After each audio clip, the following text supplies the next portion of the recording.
Pila ka porsyento nga duda ka imuha jung bana ang nagbuhat sa krimen? Grabe kaguol sir nga nung nahitabo ng inana sa iya sir nga bata pa man in taon kay na sir oy. Walay kalaban-laban sir wa jud. Grabe ka brutal ang ilang gibuhat.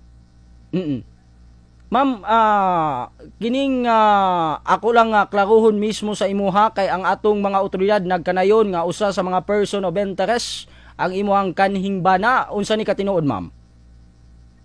Isa siya sa suspect sir. Kay naa siya kaso nga hunger rape si Aryan. Klaruhon nato ni ma'am ha. Ang naana ni kaso ang imuhang kanhing bana nga gilogos niya mismo ang iyang anak nga karon biktima nga nakit-an sulod sako? Opo sir. Sige ma'am. Unya ang imong pag-ila sa imong bana ma'am unsa man jud kay pila mo ka tuig nag-uban ani ma'am? Mag 2 years. Unya pag ila nimo sa imong bana ma'am unsa na siya kanang nalulong ba sa droga unsa ba? Dili man siya inana sa una sir. Natingala pud gani ko nga nung nabuhat niya ang inana sa iyang anak. Nga dili man siya inana, butan man na siya sa una. Pero natingala lang jud ko nga pagkabalo na ko nga nitugan sa ko akong anak nga inana ang nahitabo wala. Di po ko makatuo ba. Siguro wala ta kabalo unsay nakuan sa iyang hunahuna. Unya ma'am, kay 7 years na kining imong anak og kuan pero nag-uban mo jud kanang nag-ipon mo sulod sa panimalay duha ka tuig lang? Kasado ba ma'am? Dili po sir. Pero nag-uban jud mo sa usa ka balay nga nag-live-in mo duha ka tuig. Mga anak sir. Ma'am, kanus ato nahitabo tong gilogos niya si Aryan? Ang giingon sa bata man gud sir kay last year lamang gud na siya nitugan sa amo sir katong uli po ko dirag Davao ay Jensan. Ning tugan siya na gilabtan lagi daw siyang papa pero dili na namo makuan ang petsa.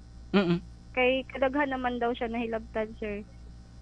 Ay Nya dili pud baya makatimaan ang bata og petsa. Ma'am. Unya napasakahan na siyang kaso. Kanus lang napasakahan og kaso ni? Katong mga niagi katong paguli na ko sa mga September ana. Mismo ikaw nagpasakag kaso ani ma'am or lula niya kaganihang na interview nato? Kami sa iyang lula sir kauban pud ko ana. Pero ang guardian sa iyang kaso kay ang iyang lula kay mauman jud na iyang kauban gyud sir. Naaman jud na siya sa akong mama. Ma'am, makuan lang nako makuan nako muag sensitibo ni nga pangutana na nauban na sa imong bana ang imong anak nga wala sila kauban. Always mao nang nabuhat niyang krimen.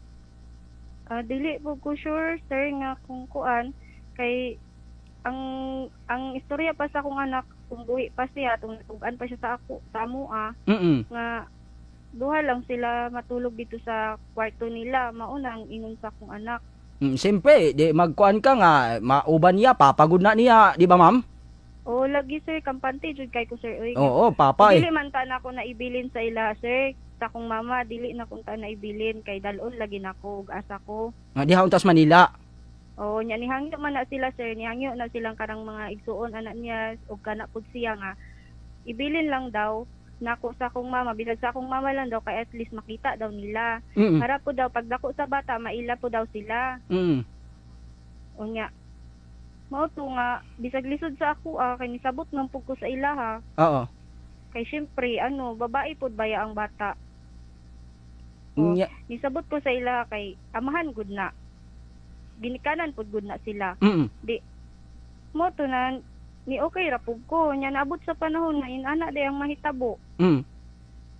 Unya karon ma'am, kani sa imuhang side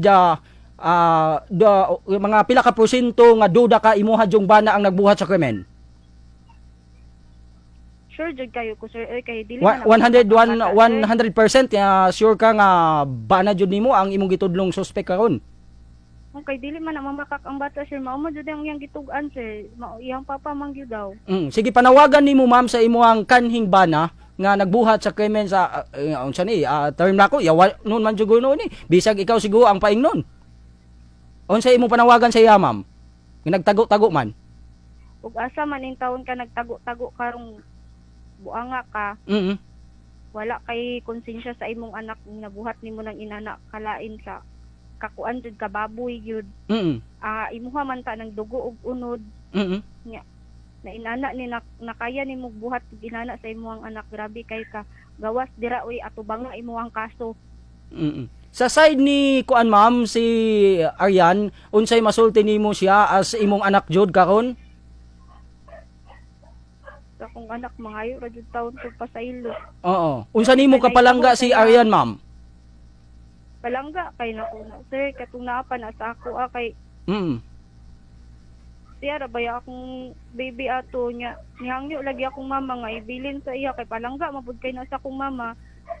Nakampante ra pug ko kay kanang palangga sila ba pakita pud nila sa kuha nga palangga pud nila side pud iyang mama pud iyang lula pud dito sa pikas palangga pud siya. So kung maistorya nimo si Aryan ma'am, kabalo kong naa jud siya ang kaning espiritu karon ni Aryan unsa imong kasulti sa iyaha ganang mandugang nimo sa iyaha nga kanang mabilin nimo siyempre dako pa untag kaugmaon sa imong anak ang niya gibuhat-buhatan dili pa jud lahi nga tao ang nagbuhat mismo ang kababuyan sa nga gibuhat ang imong bana unsa imong paisulti sa imong ipanaad nimo sa imong anak. Yan pasayloa lang in taon ko yan ang unsay nahitabo sa imong karon yan nga wala ko yung nabuhat. Napaglaban man nakuan man tika nga katong ni-rape ka nakasuman nato pero wala na siya nadakpan pero dili may maundang yan na dili mahatag ang hustisya yan dili jud pwede yan labi na karon nga nawala na ka. Sige ma'am naa kay plano mo uli diri sa ato Naa sir. Ako na kami na ma'am kami na sige, naistoryahon ka namo ma'am kay basig na ami matabang ang RMN Network ug IFM na ami makuan taud-taud kadali lang sa idol mana kuan istoryahon ka sa among manager kalabot ini nga pagbalik nimo para na kay kung sabay matabang namo sa mapabalik diri. Hindi po sir. Sige daghang salamat kayo sa time nga gihatag sa IFM Jensen ma'am ug pahisubo tibuok IFM diha sa imuha ug sa imong kabanay unta madakpan jud ang imong bana kay mao may imong gitudlo karon.